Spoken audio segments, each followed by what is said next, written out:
僕文字で読んでるだけですけど、パフォーマンスインスタレーションということで、プロジェクトのご報告をしていただきます。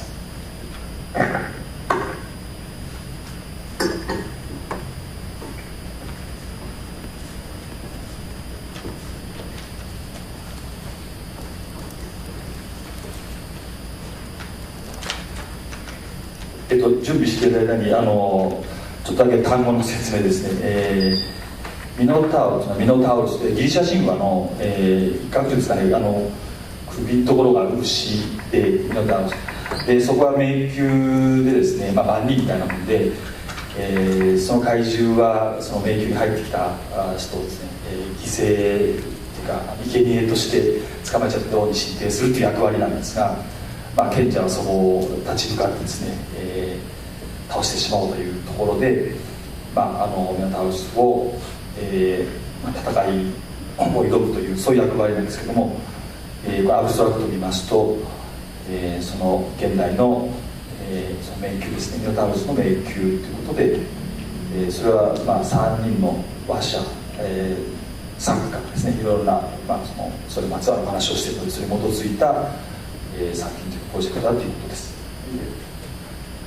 Please. So, first of all, I will be presenting in English. 英語でお願いします。ごめんなさい。So, I'm going to be speaking about our project Minotaur, an evolving interactive multimedia performance installation. A piece that I'm working on with a video artist, visual artist, and dancer choreographer. So, first of all, I will just introduce you to some of our team. So, Erika Zimbrowski came up with this concept of this piece, Minotaur, and the dance, movement, choreography. Her husband, Vadim Poyandayev, is a sculptor. He also does set design, as well as live painting in performance. And Lukas Krech is a video and lighting designer. And together they make up the team AVK Productions, audio, visual, kinetic. And then there's me. So I'm a composer, performer, and also audio designer. So Minotaur, what is the origin of this? What is the concept? Is everyone familiar? Does everyone know about the myth of the Minotaur?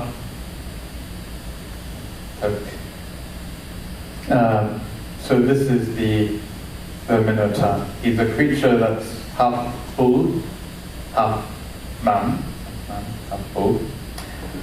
This is a myth from Minoan, from Crete, ancient myth. And the Minotaur is half human, half bull. And he is of royal descent. His mother was the wife of King Minos, and she mated with a bull and gave birth to the Minotaur. But the Minotaur was a sort of brutal, vicious creature. He ate people.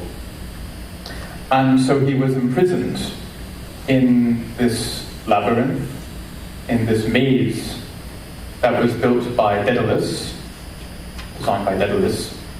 You may know him, if you know about Greek mythology, as the father of Icarus. He made some wings out of wax for Icarus. Icarus flew too close to the sun and fell into the sea. And so people from Athens were often sacrificed to the Minotaur until he was murdered by Theseus, who used Ariadne's thread to navigate this maze, this labyrinth, and find his way out again. Okay, so that's there have been many versions of this. There's a Greek version where, of course, the Minotaur is really seen as much more of a beast, right? He's much, because Athenians were sacrificed to this Minotaur. But there have been a number of versions from the 20th century and 21st century. And we were interested in two versions especially. One by the Swiss playwright Friedrich Dürrenmatt. He wrote this book, Minotaurus. He also illustrated the book, so this is one of his drawings. This is him. And in his version, the Minotaur, the labyrinth, is built out of glass entirely.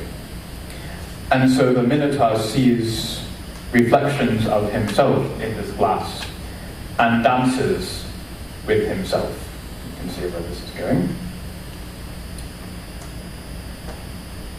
Another version that comes from the internet age by the Russian novelist Viktor Pelevin, called The Helmet of Horror. In this version, different characters are placed in different rooms, and they communicate by instant messenger, by IM. And they're assigned screen names that come from mythology, so like Ariadne, for example, from different points in history. And so the sort of cyber interactions and threads that are created over this network create another kind of labyrinth, a sort of virtual labyrinth. So in our version, the labyrinth is recast as another sort of glass-plated environment, the urban center, the city environment. Dystopia, so if you know, utopia is a perfect place. A dystopia is the opposite. Right? And the Minotaur is not one character, but just a collection of unfulfilled desires and dreams, of ambitions, of people in an urban environment. So that comes from the Dürrenmatt. From the Pelevin, we were interested to construct a sort of visual, a virtual labyrinth from audio and visual data, which is projected onto the physical labyrinth. And so those who are inside these labyrinths, they're both their own Theseus and they're both their own Minotaurs, you might say. They have their own wishes, but they have to somehow suppress their urges. So with that in mind, we constructed both physical and virtual labyrinths. So for the physical labyrinth, we used plexiglass, just this here, plexiglass, which we were also using as surfaces for live painting, for video streaming, and also I was using as a kind of called minefield of sound exciters, motion sensors, contact microphones. So anyone inside the labyrinth can activate, can trigger sound, or can would be a source of sound, essentially. So this is just an image of sort of the beginning phase of our labyrinth. I can't see very well, but here are the plexiglass panels and video images, a few people inside. Now for the the virtual side of things. So we were constructing a video feedback loop. Basically, it's in sort of 3 different feedback loops. One takes images from inside and outside of a labyrinth and just captures them, delays them, loops them. But these processes are influenced directly by the audio in output, how these images are processed. Under that, looping images, geometric patterns that look like a labyrinth, different labyrinth patterns. And these were all controlled in the software Quartz Composer. Also for the audio, there were a few different feedback loops. So first of all, from the outside in, taking sounds recorded outside the labyrinth and outside the performance space, and projecting them inside the labyrinth with using these sound exciters and transducers. Also, same thing, taking sounds inside the labyrinth, radiating them, projecting them, processing them live, and then projecting them outside into the PA system.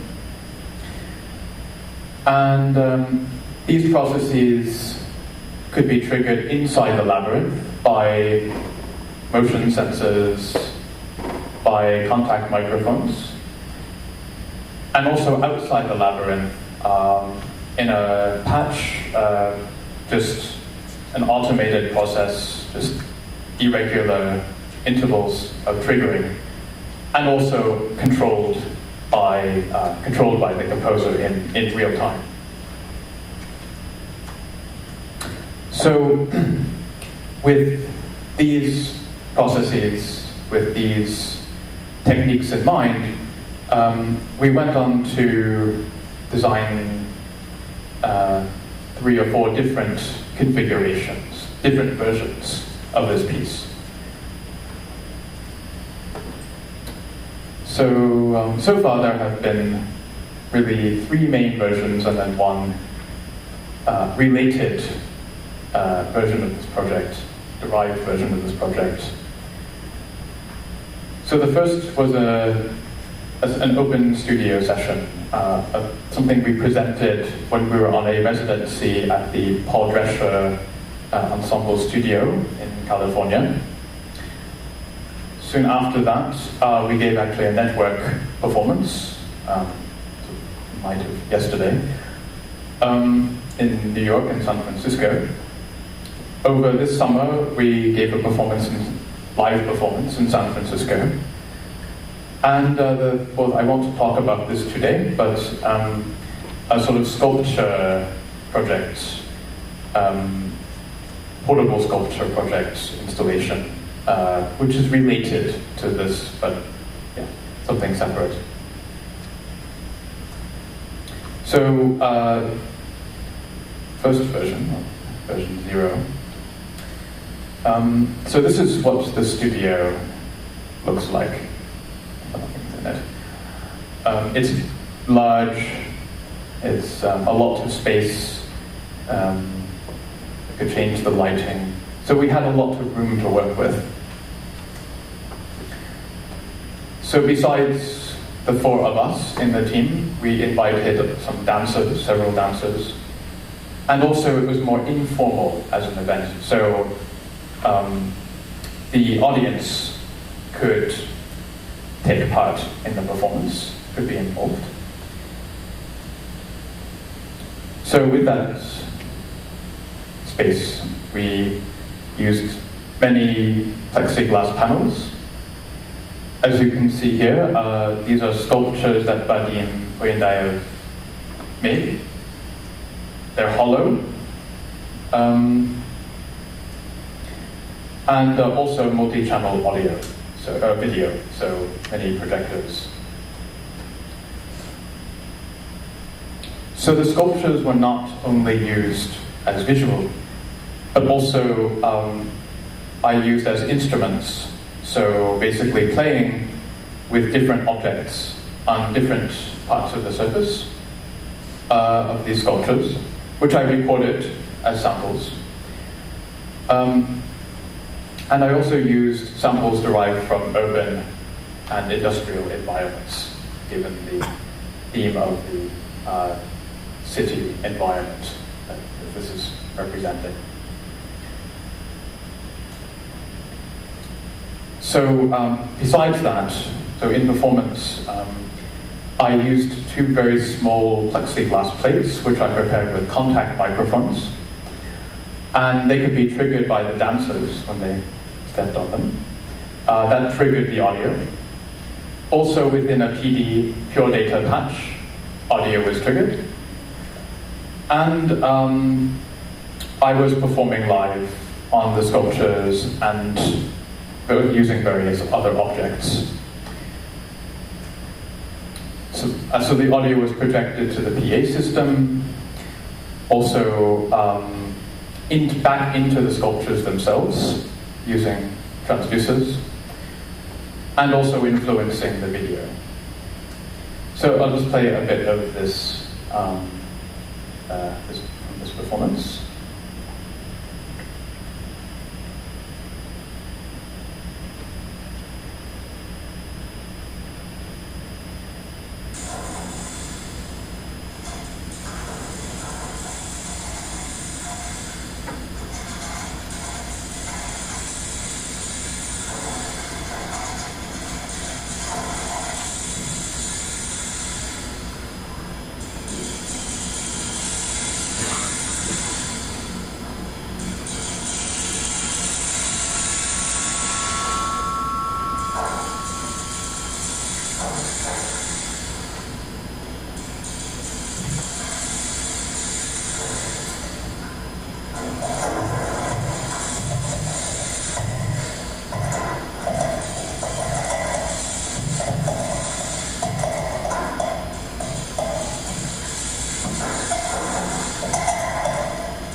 So you can see some of the feedback systems in the video. This is only a small part of the performance, so the audio doesn't change so much in this one section. So for the network performance, we organized this because it was practical. The other performers could not come to New York, where we were invited to give this performance. So I was based in New York, and the video artist and dancer were based in San Francisco. We made a network performance, which we presented at Spectrum, which is a concert venue in New York, and just used Skype for our network. But allowed the audio to influence the video, as in the previous performance. And because changes took place slowly, this actually worked with the data rate, mapped to the data rate rather well. There were no glitches, no delays, no latency problems, really. So here's just I'll just play you a few segments of this performance.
有点恶心人。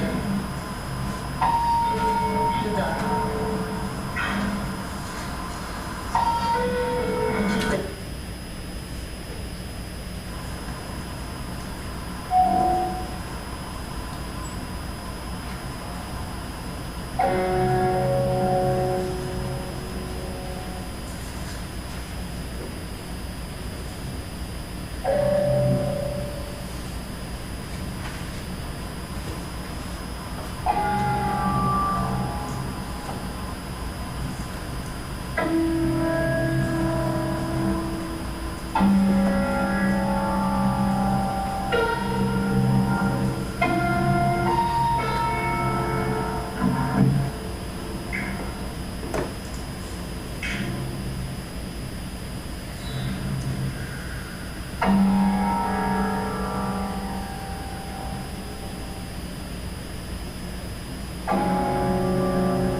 So by the end, of course, the background eats the foreground, the dancer, and you can see a clearer relationship between the audio and the video. So we're just dealing with these visual textures. So there's a sort of larger narrative. So finally, the version from the summer, which we really consider the first public version of the piece. So this time we were presenting at the Center for New Music in San Francisco.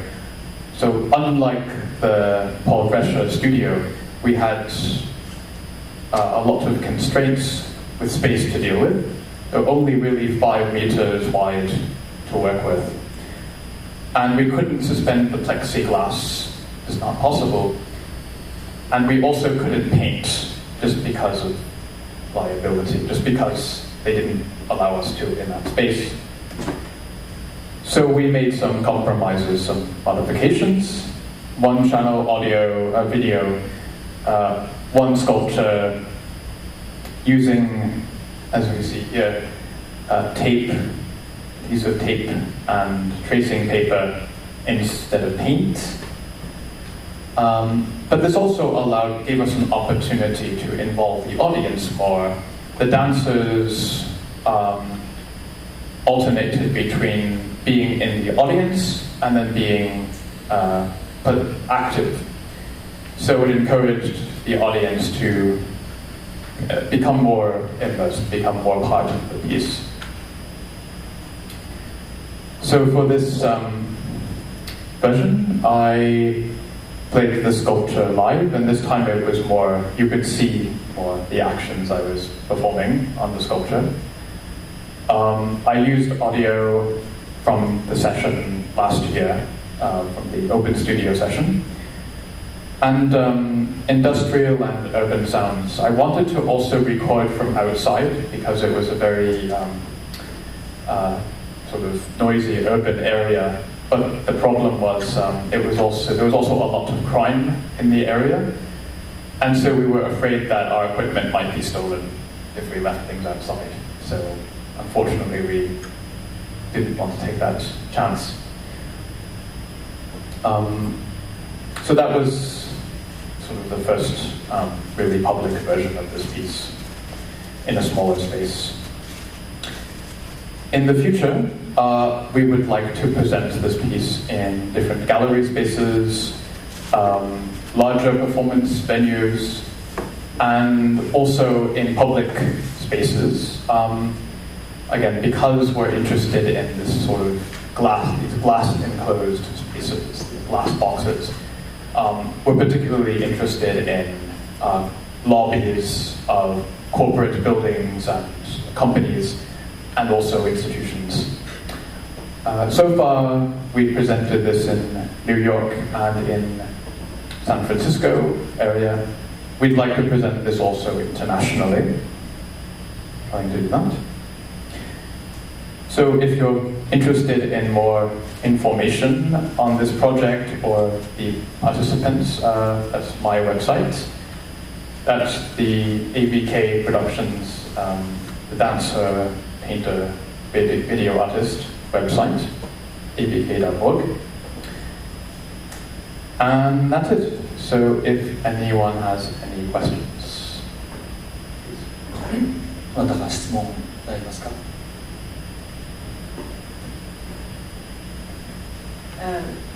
This piece or this project has a lot of variety of form, so performance, okay, and also installation and network. And is it? I said it's project. So is it a piece or a project? Which should we say? Or do you have the limit or the decisive of this piece? Or is this the work in progress like this? What do you think? How do you think about that? And my question is about for example, network. You play network. That is the reason, but the reason is a practical reason you play network. But I think network has some different type of performance you have. So could you explain something about this form of the piece or the project? Yeah, so I would consider this a project. We're not moving towards a perfect version. It's always going to be changing, evolving, adapting. We don't really see it ending anytime. So yeah, it's a work in progress if you want to think of it that way. Yeah, as far as the network is concerned, it came out of a practical need. But, of course, it also stemmed from this idea of a virtual labyrinth that we were constructing, sending messages, creating these many different connections. I didn't tell you the whole, it's about 30 minutes or so in total, so you can see the video on, I gave a link in the article on Vimeo. Yeah, obviously it goes beyond just the practical. And in the future, maybe with more preparation time, with a better setup, maybe with multiple locations, not just two, we will address that network side of things and give another sort of virtual performance again. And one more simple question. The network, New York and San Francisco, and you say video is streaming from San Francisco to New York, and if the video has some audio parts, only the image part. So I mean, you played piano and laptop in New York, so the audio parts is only your parts, or San Francisco's video has something audio parts. Right, so the audio feed was recorded in San Francisco, so that means the quality was not ideal, unfortunately. And you heard some comments of the video artist in San Francisco, but those were not projected to New York. That was just from the video capture in San Francisco.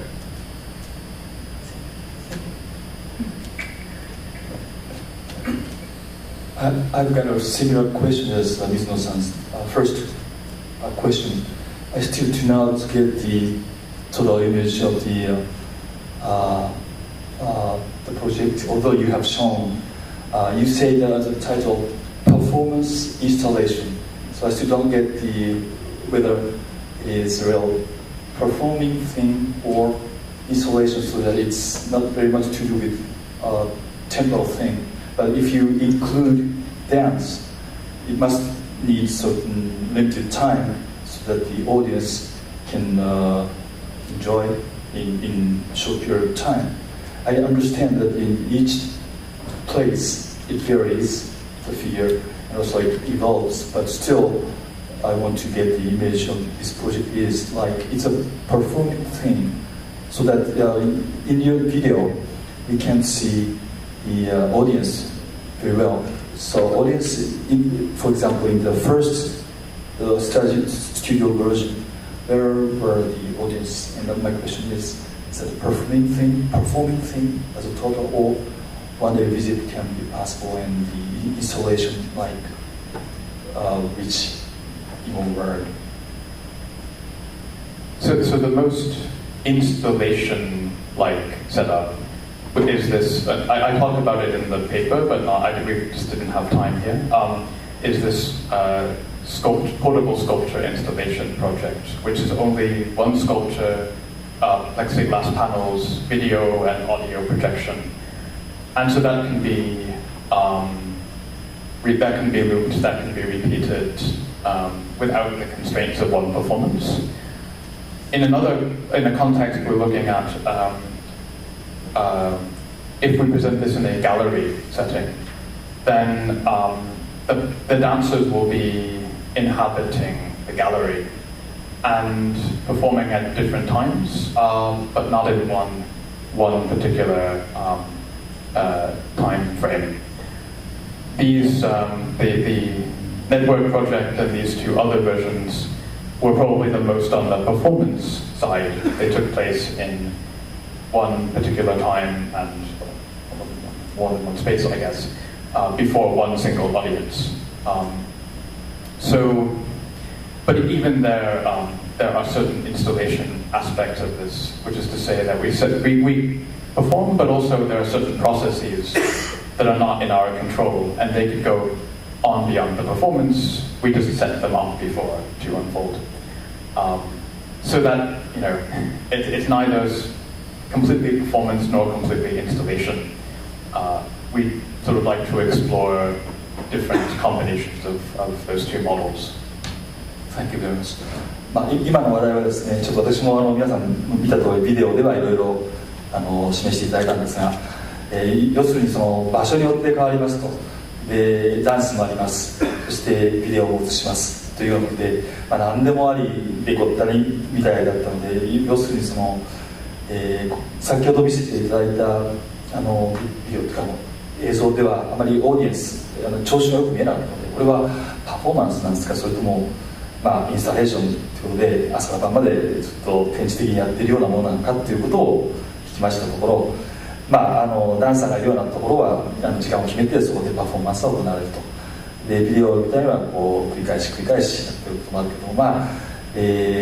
ど、どちらの一つという言い方もできませんが、タイトルの通りでインスタレーションという中にその時間を区切ってのパフォーマンスもありますという、総合的な芸術だとですね、私もちょっと話だけではちょっとつかみにくかったので、基本的なことを聞きました。Thank you very much for your presentation. ちょっと押してますが、それでは、